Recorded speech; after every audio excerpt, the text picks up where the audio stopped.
Ditch the endless back-and-forth emails and reclaim your time by building a smart AI appointment setter that seamlessly integrates with Google Calendar using Vapi. First, head over to Vapi and create a free account. Once you're logged in, you'll want to create a new project. We're going to name our project something like AI Appointment Setter. Next, let's design your AI Appointment Setter's conversation flow. Click on Add a new flow. This involves defining the steps your AI will take to gather booking information. Think about the questions: when are you available? What is the appointment for?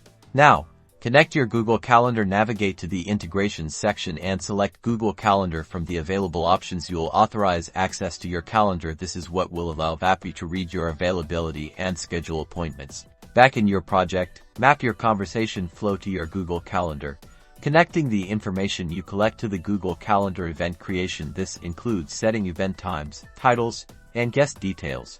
Once everything is set up, test your appointment setter thoroughly. Preview the conversation flow and ensure the appointment setting process works flawlessly, creating the event in your calendar, and that's it.